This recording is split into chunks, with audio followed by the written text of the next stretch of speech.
Uwaga, następująca kreskówka zawiera sceny przemocy graficznej i mogą mieć wpływ na uznanie niektórych bohaterów z kreskówki My Little Pony. Każdy oglądający ten program bierze odpowiedzialność wpływu programu na samego siebie.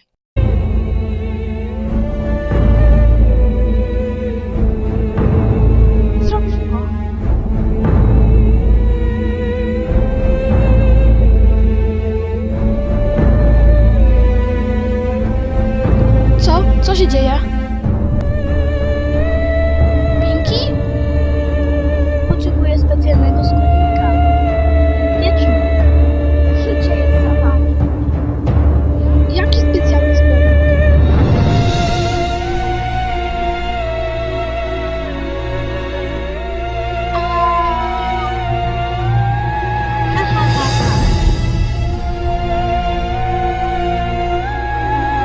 Nie!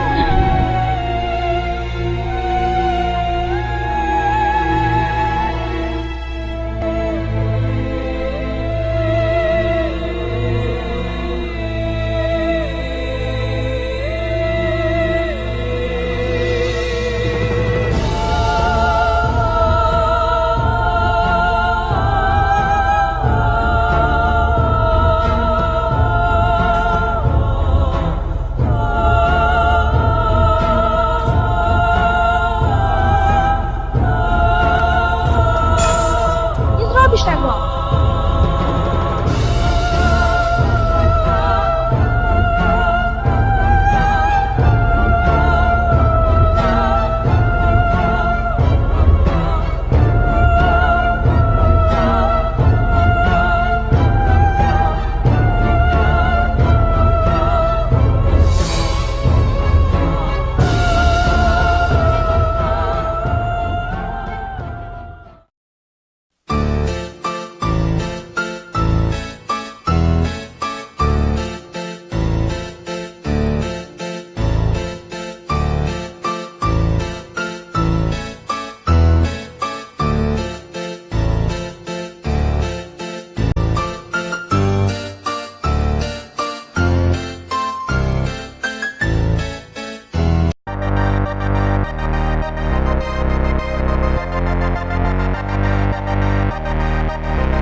Welcome, Phillies and Gentle Colts, to part 2 of my fanfic reading of Cupcakes.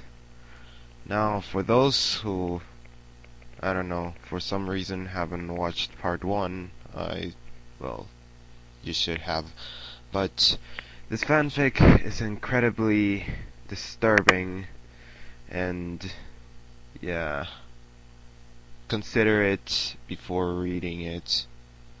I didn't, and I regret it. So, yeah. Really know what you're getting yourself into. Okay, let's see. Part 2. The link is going to be on the description to the fanfic. Dash awoke with a gasp. The stench of her urine filled her mucus-caked nostrils. As her vision swam into focus, she saw a very pouty Pinkie Pie removing a large adrenaline needle from her chest. Stomping her hooves, the frustrated Pinkie lashed out at her helpless victim. Didn't any pony teach you any manners? It's very rude to fall asleep when some pony invites you over to spend time with them. How would you like if I came over to your house and went to sleep? Oh, I'm sorry, Dash, you're so boring, I think I'll take a nap. You think I like always doing this by myself? I told you how excited I got when I found you were next. I was excited to have a friend be here with me while I worked, but no, you've got to be inconsiderate. You know, I thought you were tough. I thought you could handle anything. I've had full stand-up better than you. Do I have to baby you, huh? Is that what you want me to remember you, as a baby? As Pinkie stopped to catch her breath, Dash blinked and sobbed softly.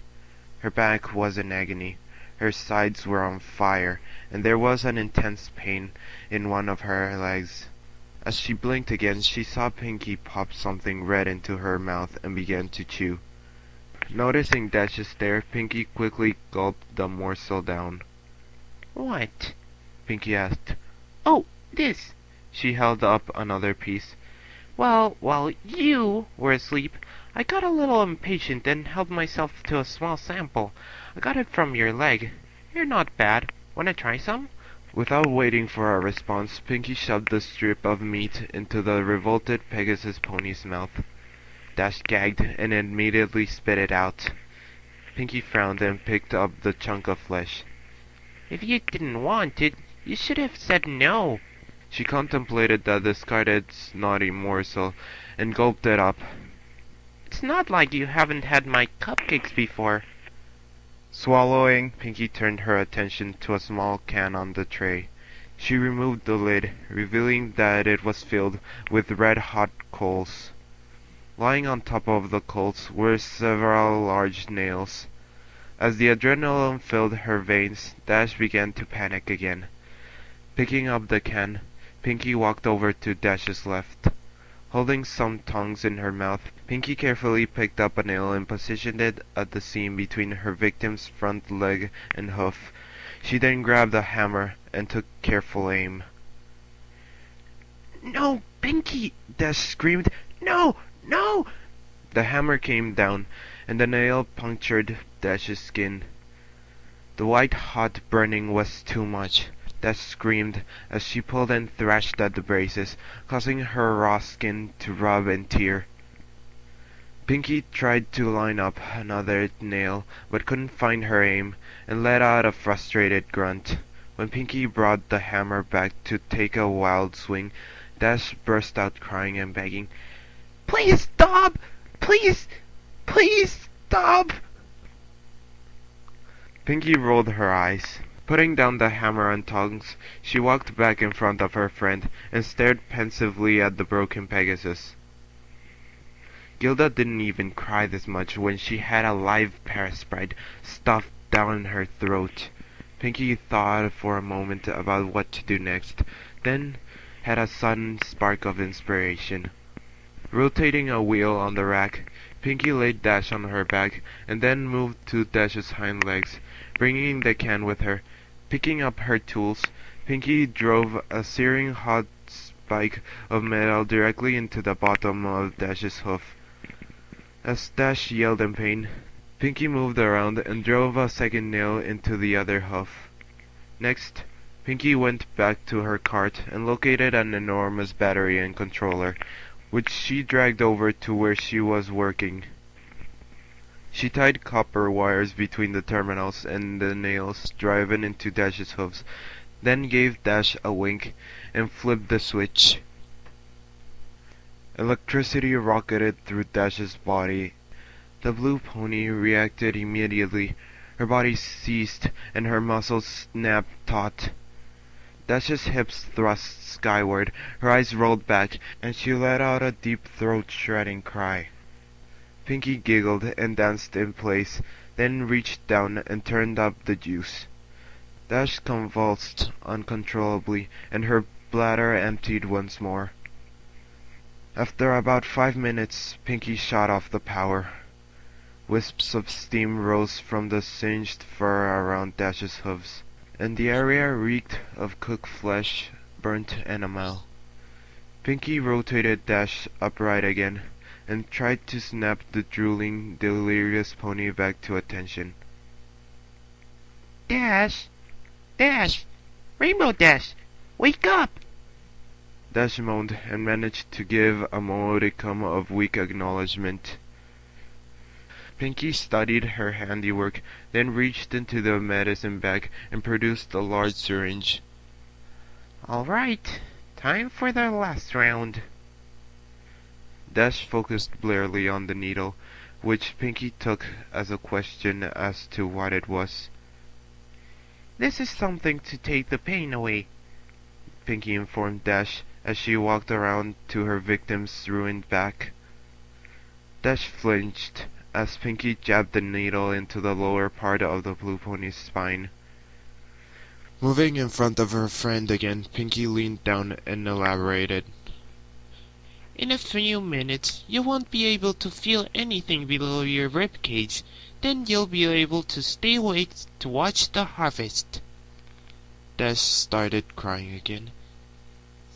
Pinky, she choked out.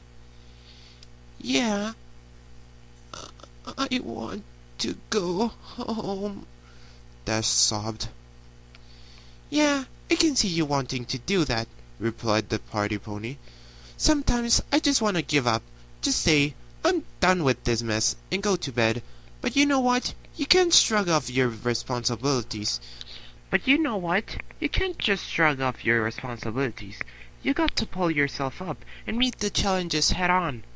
That's the only way you're gonna get ahead in life. Dash hung her head and cried.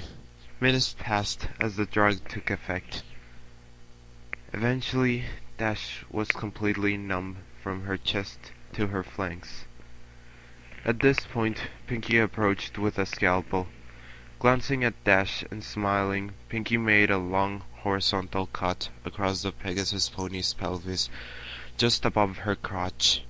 Moving up Dash's body, Pinky made a similar incision under her ribs. Finally, Pinky made a long vertical cut down Dash's stomach, connecting the first two. Looks like I got my eye on you, Dash, Pinky giggled. With a moist, gooey sound, the flaps of skin opened. The sight of her own organs and the lack of feeling caused Dash's breathing to intensify.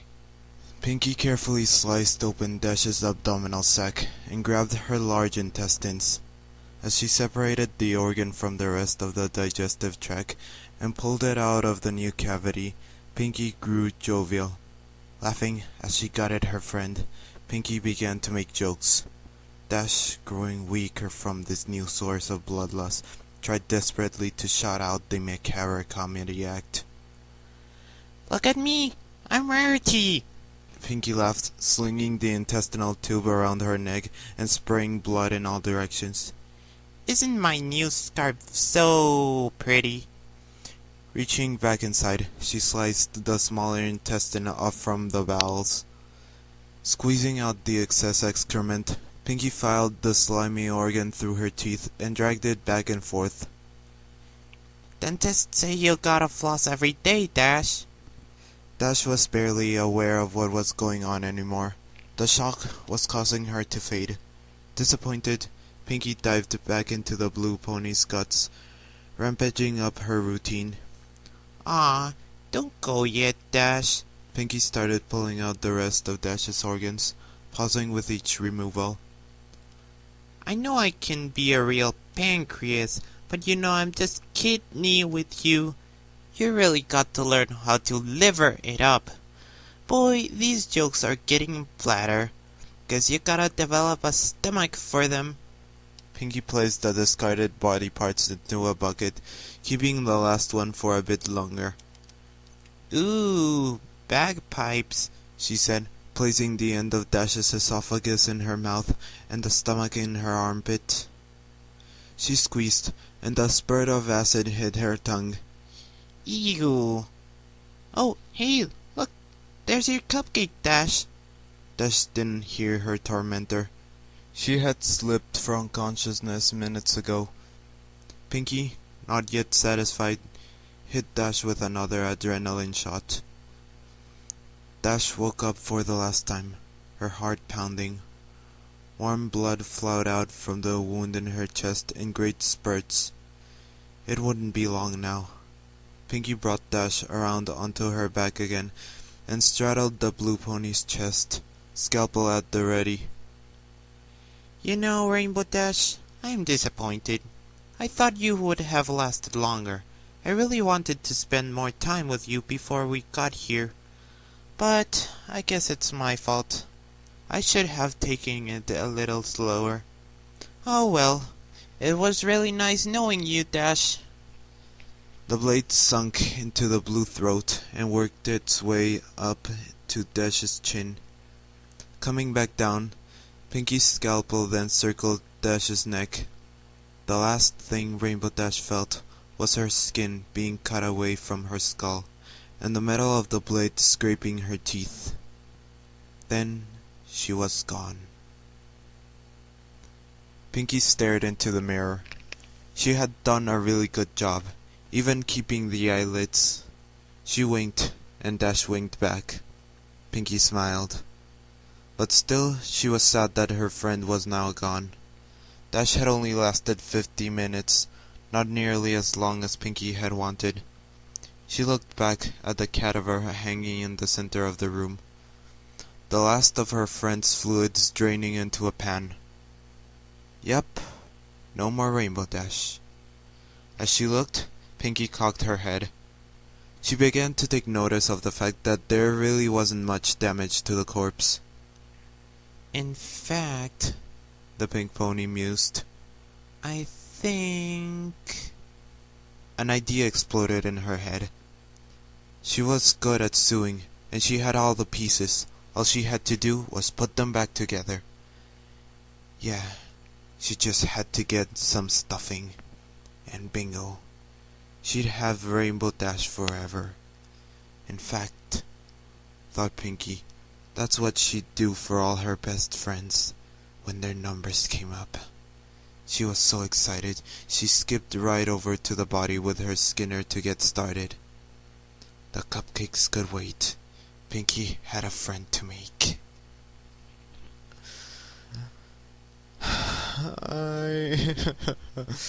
And that was Cupcakes.